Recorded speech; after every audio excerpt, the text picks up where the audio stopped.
combo gagnant. La pause RH qui inspire. Combo, c'est la solution RH pensée par et pour les équipes terrain.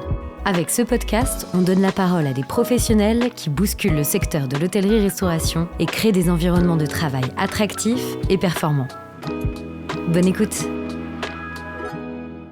Bonjour à toutes et bonjour à tous. Alors aujourd'hui, j'accueille Julia qui est CEO et cofondatrice du groupe Maslow. Julia, merci beaucoup de participer à notre podcast. Merci. Je vais commencer en te posant la question rituelle qui est: c'est quoi ton combo gagnant au travail ? Pour moi, mon combo gagnant, c'est liberté et nouveauté. C'est pour ça que du coup, je suis entrepreneur, j'imagine. Je m'ennuie quand même assez vite et donc il faut qu'il y ait toujours des nouvelles choses à apprendre. Et la possibilité de gérer son temps comme on veut et de lancer les projets qu'on veut et d'avoir presque pas de limite, si ce n'est ta rationalité et la loi. Et, enfin bref, des grands principes. Mais sinon, dans ce cadre-là, de pouvoir faire ce que tu veux, ouais, c'est ça qui me fait aller au travail tous les jours. J'ai lu dans une interview que tu adores cuisiner, et ce depuis toujours, en particulier avec ta mère. Est-ce que tu peux nous en parler un petit peu ? Oui, alors ma mère a toujours dit que je voulais être cuisinière quand j'étais petite. Ça se vérifie pas plus tard qu'hier en réalité, parce que j'ai retrouvé dans un placard mes bulletins de notes que je voulais montrer à mon fils, pour lui montrer que malgré le fait que je le grondais un peu parce qu'il n'a pas assez des bonnes notes, je n'étais pas mieux. Et en fait, j'ai retrouvé un petit carnet qu'elle avait rempli en primaire où effectivement, il demande qu'est-ce que votre enfant veut faire plus tard. Et il y a bien écrit cuisinière.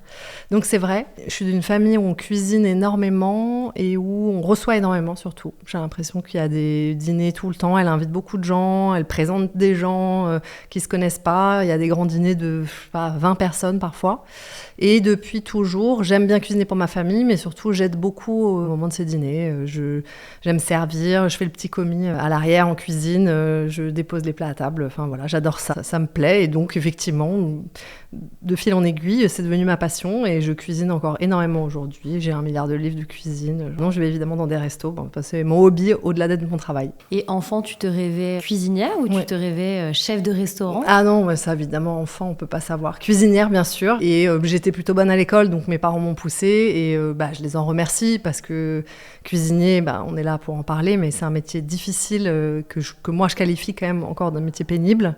Et j'ai la chance de pouvoir faire ce métier au sens large, être dans la restauration sans forcément avoir la pénibilité. Donc je suis tous les jours dedans, mais beaucoup plus confortable. Et justement, après ce rêve d'enfant, ça a été quoi un petit peu ton parcours ? J'ai fait des études classiques avec un bac général. Comme j'étais bonne à l'école, on m'a poussée pour faire une école de commerce. Donc j'ai fait une prépa, j'ai fait une école de commerce. Et en sortant, je me suis dit que ma passion, c'était la food. Sauf que quand je sors, on est en 2005. Et en 2005, c'est pas du tout la mode. Enfin, ça se fait pas. Personne va dans la restauration. La restauration, c'est un métier d'auvergnat encore, je pense, à cette époque. Et donc, si on ouvre l'annuaire des anciens pour trouver des boîtes dans lesquelles postuler, on se trouve Sodexo ou Buffalo Grill, quoi, en fait, à peu près. Et donc, je rentre dans ce secteur, dans une chaîne commerciale. Donc, moi, je suis d'Alsace à la base. Et donc, j'intègre le groupe Flams, des tartes flambées à volonté. Et je reste 8 ans chez eux parce qu'en fait, on fait des trucs géniaux et j'ai trouvé exactement ce que j'étais venue chercher. J'ai appris comment on faisait ce business avec eux. On a lancé des concepts, on a lancé des franchises, j'ai ouvert à l'étranger, j'ai fait des choses très très chouettes pendant 8 ans avec eux. Et tu étais dans quel département là-bas ? Alors c'était une petite entreprise, donc j'ai eu la chance de pouvoir toucher à tout, mais je suis rentrée par le marketing, le développement, le sourcing, le développement de recettes, la com, et après une partie un peu plus business, je dirais, c'est structurer un peu l'offre de franchise, aider les franchises à ouvrir sur la partie vraiment PNL, business plan, plan de communication, structurer les documents pour les banques et tout ça. J'ai fait pas mal ça et ça m'a beaucoup servi pour la suite. On a fait pas mal de choses. Et donc, parmi toutes ces expériences, tu as essayé aussi de lancer ton appli Food, mais malheureusement, ça n'a pas fonctionné. Qu'est-ce que ça t'a appris, cet échec, si on peut l'appeler comme ça ? Alors, ça m'a énormément appris. En fait, en sortant, après 8 ans chez Flams, j'ai eu envie de monter mes propres entreprises. Mon cursus à l'école de commerce, j'ai eu une partie entrepreneuriat. Donc, j'avais cette petite graine qui me disait si tu as fait ça à l'école, ce serait bien de t'en servir. Et je me suis dit que c'était le moment. Et à ce moment-là, quelque chose qui me paraissait utile, alors on est en 2013, c'est la grande mode des applications et tout ça, tout le monde fait des applications. Et donc, donc je me dis qu'une application de guide touristique culinaire, c'est une bonne idée. Erreur numéro 1, ne pas se projeter soi-même dans le besoin du client. Donc moi, quand je pars en vacances, la food est centrale, évidemment. Et surtout, je suis hyper intéressée de découvrir comment mangent les gens dans les pays. Donc c'est pas tant les adresses qui m'intéressent que les plats à découvrir, et je veux en cocher le plus possible sur ma liste et je veux comprendre et tout ça. Je me suis dit qu'une application, c'est comme ça serait bien. Erreur numéro 2, j'y vais sans savoir faire de tech. Erreur numéro 3, j'y vais en étant toute seule. Donc je commence avant d'avoir trouvé des associés et puis au final, j'en trouve jamais. Donc ce pourquoi je finis au bout de 2 ans par arrêter. Erreur numéro 3, je me lance sans avoir vraiment regardé les tenants aboutissants de ce qu'il faut pour faire ce business, quoi. Donc sans vraiment comprendre le marché des apps, les coûts de la tech derrière, de comment on va maintenir ça, comment on monétise ça. J'ai pas eu de bol parce qu'on passe des applications payantes aux applications freemium. Donc, tu as un petit pivot sur le marché, du coup, plus personne n'achète, alors que mon business model, il était tout simple. C'était comme un business model de guide. Tu veux une nouvelle version, tu achètes la Thaïlande, tu pars en Italie, tu achètes l'Italie. Ça se fait plus, donc je galère. Voilà, j'ai créé beaucoup de contenu pour cette application pendant 2 ans, mais pas beaucoup de chiffre d'affaires. Et je finis les 2 ans en me disant que voilà, j'ai toujours pas trouvé d'associé valable et que sans tech, honnêtement, c'est complètement idiot de faire une app sans avoir le tech intégré. Donc j'arrête, mais voilà, j'ai appris, comme tu l'as compris, plein de choses. Et donc à quel moment arrive le groupe Maslow ? Après l'application de voyage, je me dis qu'il faut que je rebondisse et que je trouve un projet un peu plus structuré, pas toute seule. Et donc là, je rejoins Food Cherry qui vient de démarrer. C'est dans les grandes heures du début de la livraison de repas. Il n'y a pas encore Deliveroo, Uber Eats sur le marché. Il y a Take It Easy.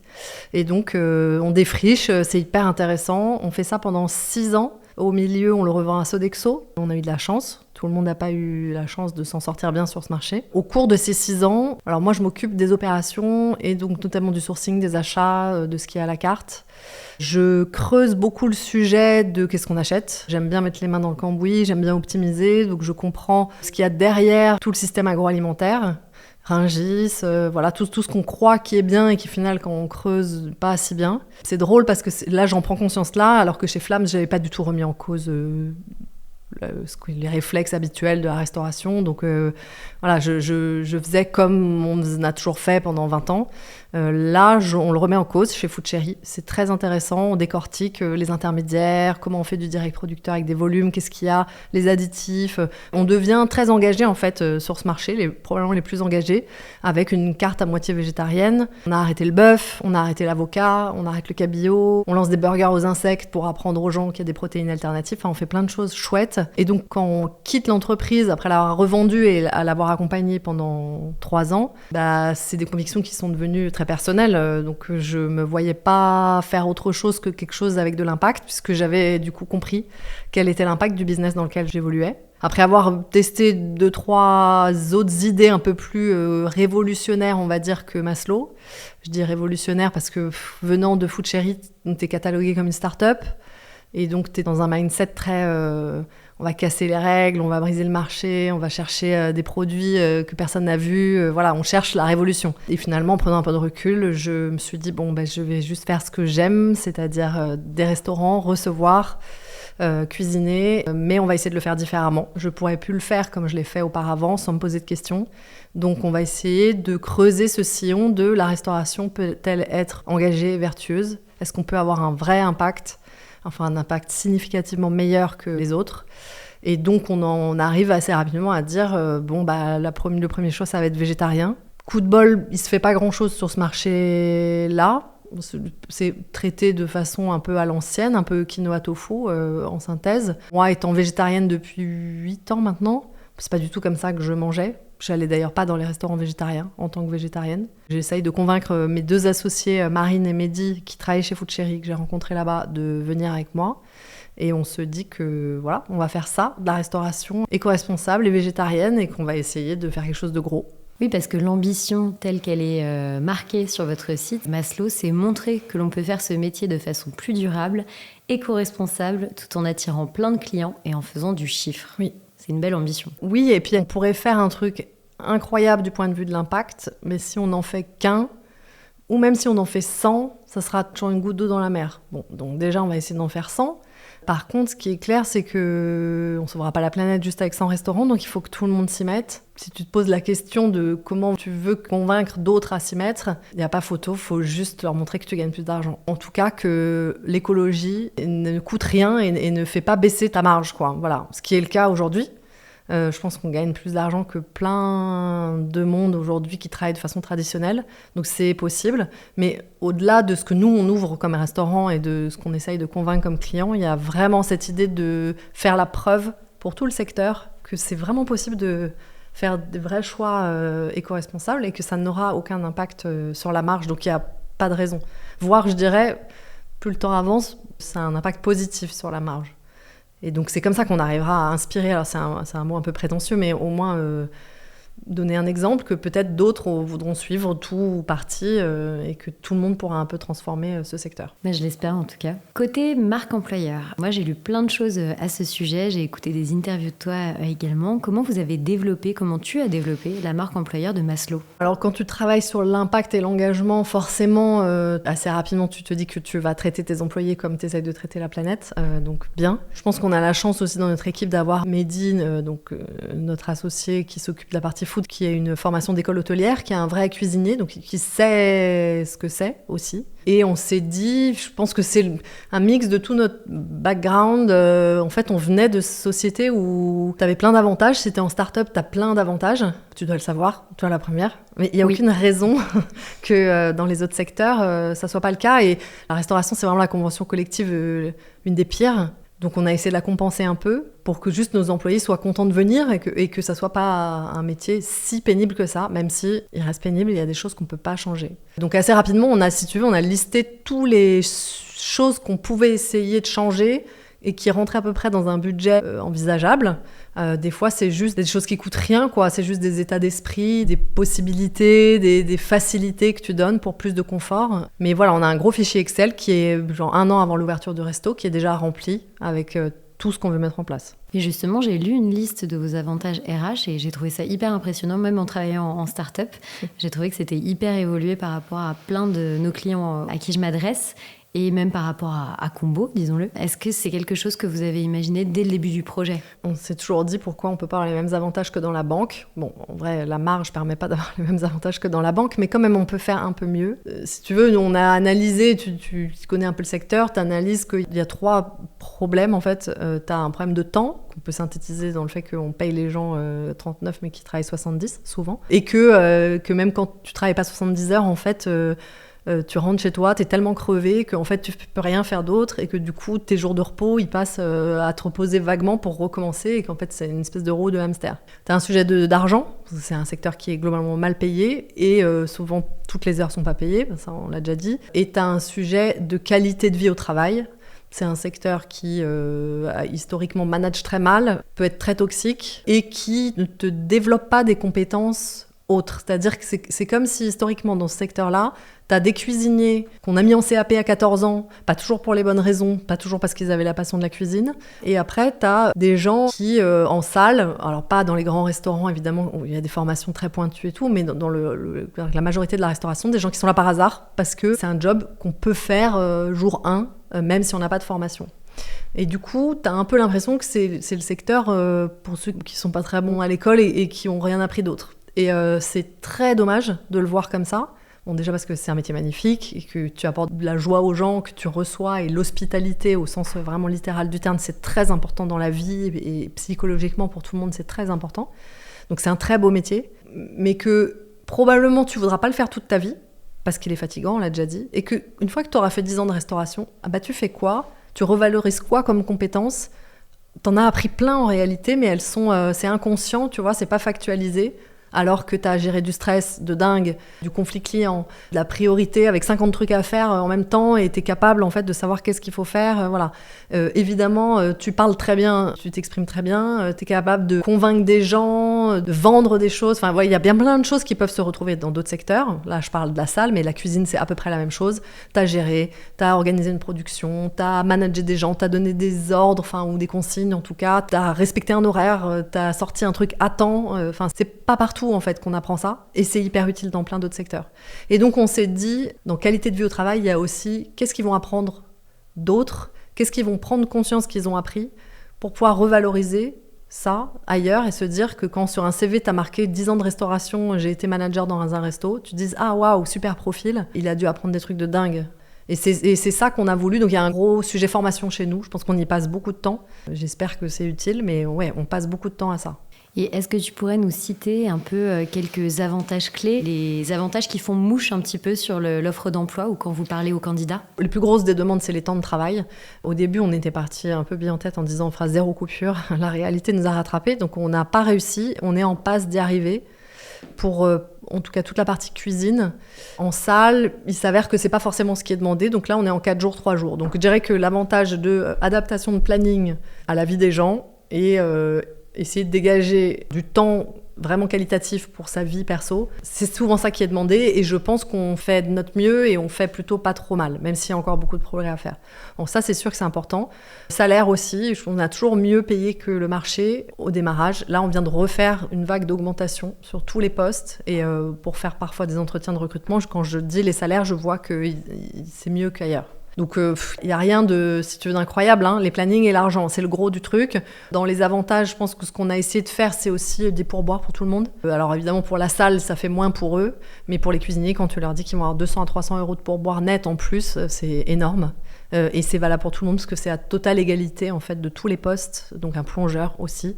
300 euros de plus quand tu gagnes 1700 net, c'est énorme. Et c'est la réussite du restaurant en fait. Alors oui, ça passe par le fait d'avoir choisi des outils adaptés, donc des TPE avec la possibilité de mettre le pourboire avant de payer et Sunday pour le paiement à table. Et nous, les TPE, on prend Yavin, Sunday pour le paiement à table. Et ça fait que tu arrives à sortir par resto entre 200 et 300 euros de pourboire par personne. Donc c'est beaucoup.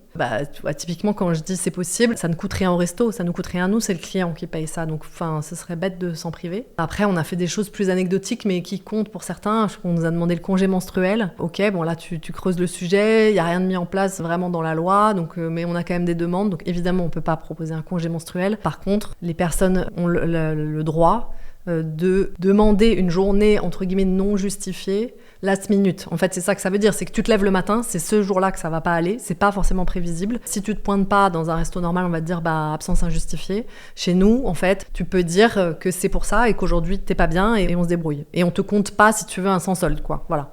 Donc c'est une forme de facilité. Je fais énormément d'avance sur salaire, ils savent que d'un simple SMS, ils peuvent avoir une avance sur salaire. On offre une journée d'anniversaire aussi. Il y a très peu de jours de congé en restauration, donc on offre la journée d'anniversaire, ils ont le droit de pas travailler. Voilà, ça coûte, c'est sûr. C'est un jour que tu as offert. On fait le sport aussi. On prend en charge 60% de l'application ClassPass. Et finalement, il y a très peu de gens qui s'inscrivent. En réalité, ce qu'il faut comprendre, c'est que tu as plein d'avantages. Ils sont dits. Ça te donne une ambiance, une impression hyper positive. Et au final, ce qui est vraiment déclenché, ClassPass, je pense qu'il y a 3 personnes par resto qui sont inscrites. En réalité, ça ne nous coûte rien du tout. Mais ils se disent « Ah, j'ai l'impression d'être dans une boîte où on prend soin de moi ». Et aujourd'hui, le groupe Maslow, c'est 3 restaurants. Combien d'employés en tout ? Alors là, on est 130 aujourd'hui. Donc, il y a 3 restos, mais il y en a 2 qui sont très gros. Donc, avec la terrasse, au moins 200 places assises, ou ces équipes de 50 personnes. Et un autre, qui est notre autre marque, qui s'appelle Fellows. C'est un format de toute façon conçu pour être plus petit. Il fait que 180 mètres carrés. Donc, tu as 20 personnes, 22 personnes, je crois, qui travaillent. Et on est une petite dizaine au siège. Vous avez des ambitions, j'imagine, d'expansion. Est-ce que tu imagines déjà quelles sont ces ambitions ? Et est-ce que tu penses que tous ces avantages employés sont scalables si on passe à une dizaine, une vingtaine, une centaine d'établissements ? Oui, alors des ambitions, évidemment, on en a. Déjà là, on a 2 restos en signature, donc qui devraient ouvrir, j'espère, en janvier-février. Et après, on continue. Probablement, on fera d'autres marques. On va essayer de rester à Paris le plus longtemps possible. Et puis après, je ne sais pas, est-ce que ça sera de la province ? Est-ce que ça sera de l'étranger ? En tout cas, on n'a pas de chiffres en tête, mais on va essayer d'aller le plus loin possible pour faire, encore une fois, cette preuve qu'on peut grossir. Toujours végétarien ? Toujours, toujours ça par contre, l'engagement, ça sera toujours le même, c'est éco-responsable et végétarien, on fera jamais rien d'autre. Est-ce que les avantages sont scalables ? Oui, quasi tous, sauf celui dont on n'a pas parlé, c'est la formation. Donc là, on paye beaucoup de notre personne en fait aujourd'hui pour faire ça. Donc il faut savoir que les formations sont ouvertes à tout le monde. On a des formations 2 fois par semaine parce que c'est 2 créneaux. C'est la même formation chaque semaine qu'on a mis sur 2 créneaux pour que tout le monde puisse y participer, même ceux avec le jour off, les jours off et tout ça, qu'elles sont payée et donc obligatoire pour les directeurs, les managers, les encadrants, mais ouverte à tous qui voudraient venir sur sa coupure ou sur son jour off, donc c'est ouvert. C'est des formations qui reviennent, donc il y a des formations sur le service, évidemment, il y a des formations sur la gestion de caisse, la clôture de caisse, des formations sur les staff costs, gérer un planning, utiliser correctement Combo, voilà, des choses comme ça, qui sont des choses du quotidien, mais aussi des choses un peu plus, c'est ce que je vais faire là tout à l'heure, en sortant de ce podcast, c'est moi qui ai fait les formations cette semaine, et c'est une formation business. On a une des valeurs de l'entreprise, c'est d'être assez transparent. Donc là, j'ai préparé tous les chiffres. C'est un point semestriel. Donc ils vont voir tous les chiffres d'affaires de tous les restos, les food costs, les staff costs. Ils peuvent poser les questions qu'ils veulent. Et aujourd'hui, je leur fais un point particulier sur comment marche exactement un staff cost, avec des exemples précis d'un resto, le chiffre monte, le chiffre baisse, comment j'adapte ma masse salariale. Et une formation sur, puisqu'on va ouvrir 2 restos, le loyer, le fonds de commerce, le taux d'effort, qu'est-ce que je rembourse à la banque et tout ça. Voilà. Et donc, c'est pas des choses qui leur serviront au quotidien, mais ils ressortent un peu plus intelligents, un peu plus sachants de leur secteur, un peu plus à l'aise s'ils voulaient, eux, monter leur propre business, un peu plus intelligents et réactifs au quotidien, parce que du coup, comme ils ont compris des choses, c'est eux maintenant qui vont te faire remarquer, tiens, j'ai fait ci et ça, parce que l'autre jour, j'ai compris que, et voilà, top, c'est exactement ce que tu veux des gens qui progressent. Et vu la situation du marché du recrutement dans ce secteur, tu as tout intérêt à faire progresser tes gens en interne, puisque c'est probablement eux, tes encadrants de demain. Et alors ça, c'est nous qui le faisons. Quand tu as ouvert à Lille ou à Londres, c'est évidemment plus compliqué. Et donc, c'est des formations d'1 heure, 2 fois par semaine, 2 heures, 2 heures par semaine. 2 heures par semaine, c'est pas du tout rien. Celle-là, je ne sais pas comment on perdurera. On est en train d'essayer de monter un catalogue de formations et d'attribuer des formations, de diffuser un peu la charge. Là, à 80%, c'est sur une même personne, qui n'est pas moi, et c'est difficile. Donc, il faudrait arriver à diffuser la charge pour que tout le monde puisse faire un peu de formation et que tu n'en aies qu'une ou 2, tu vois, à faire en 2 mois, quoi, par exemple. Ça serait top. C'est hyper intéressant. Moi, j'ai aussi lu sur votre politique d'onboarding, qui est un genre de formation au final. J'ai été aussi hyper impressionnée, tout comme les avantages. Tu t'inspires beaucoup de ton passé en tech. Est-ce que tu pourrais nous expliquer comment ça se passe l'onboarding chez Maslow ? Effectivement, on a essayé de faire un onboarding... Alors, comment dire, bon, à la fois humain, sympa, voilà, pour fidéliser, enfin quelque chose de très basique, mais aussi avec une idée derrière la tête, qui est, tu as tellement de turnover dans ce métier.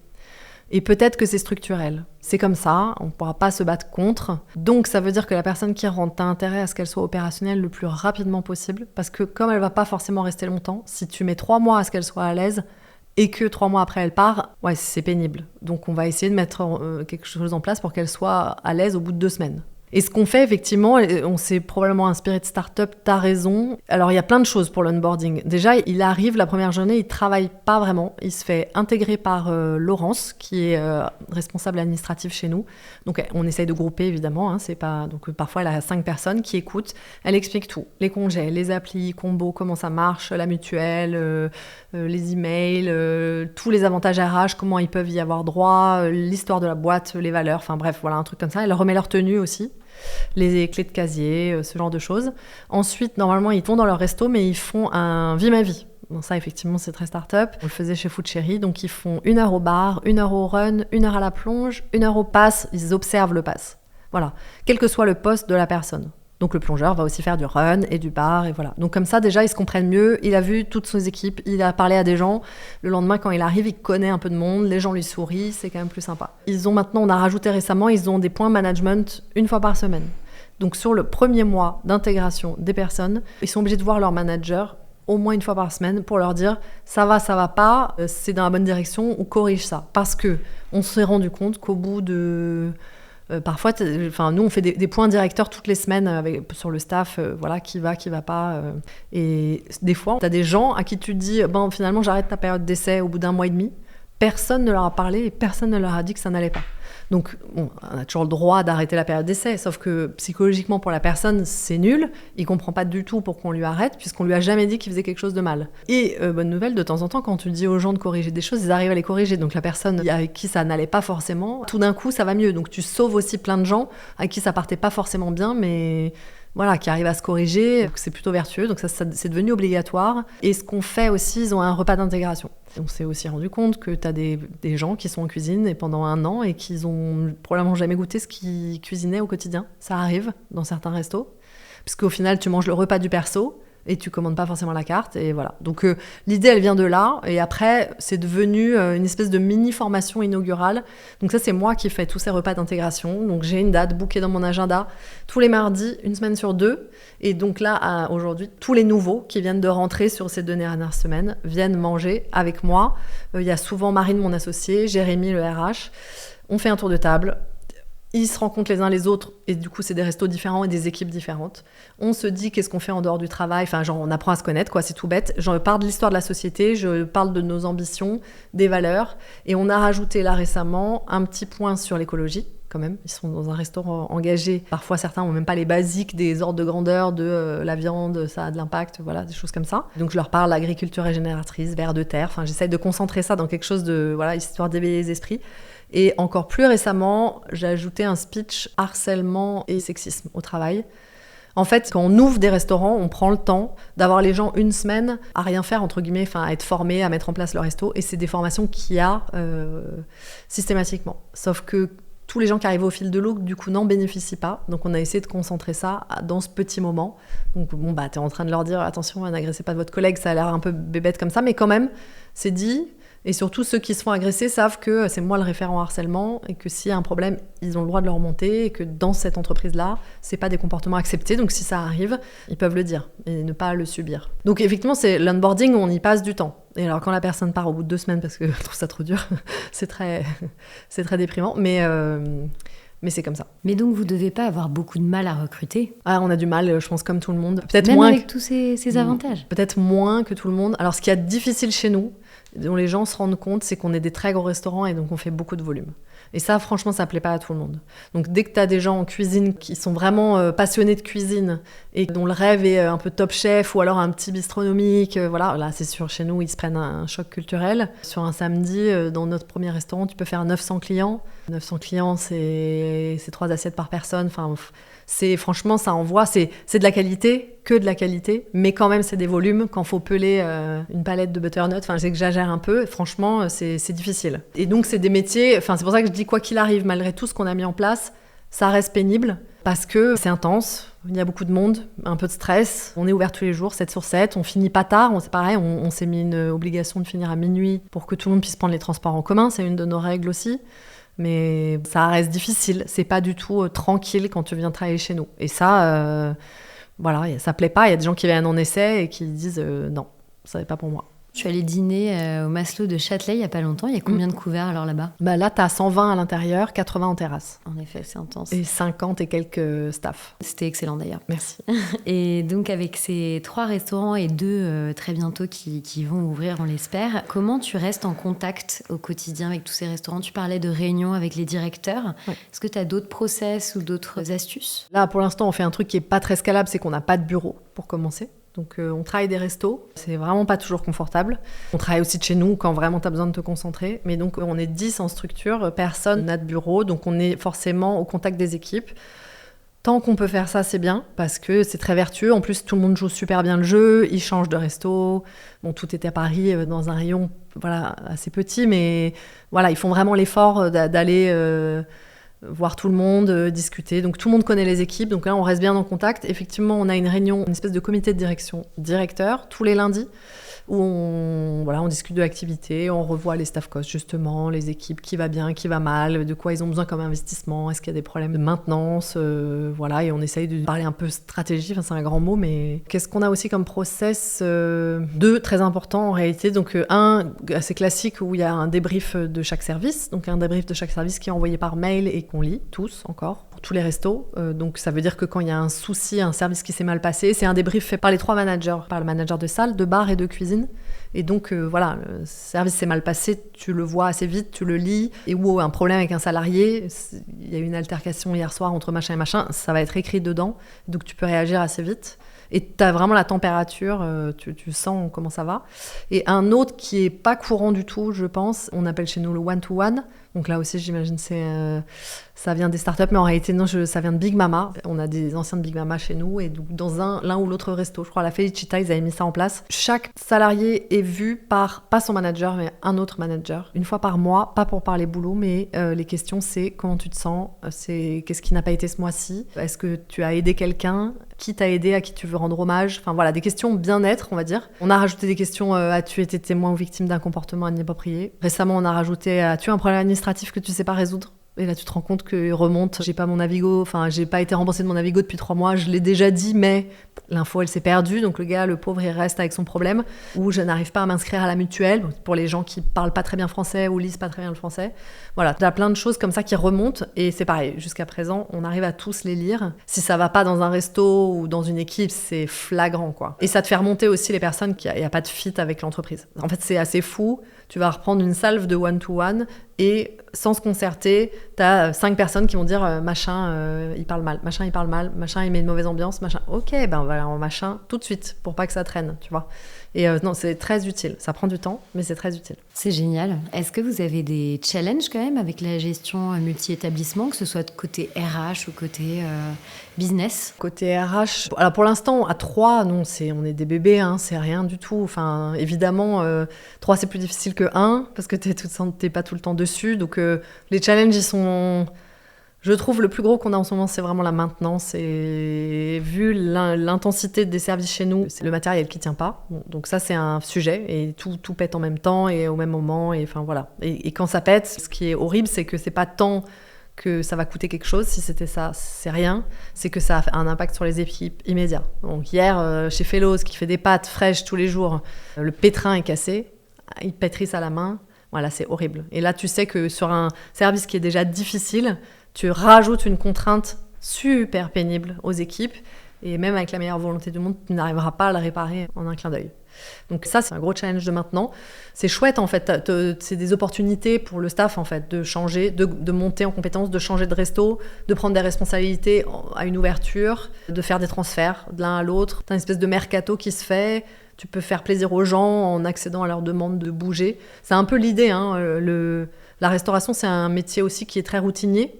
Parfois, les gens s'en vont, pas parce qu'ils sont pas bien, mais juste parce qu'ils ont fait le tour. Je mets des guillemets en disant ça, mais c'est vraiment souvent ce qui est dit. J'ai fait le tour.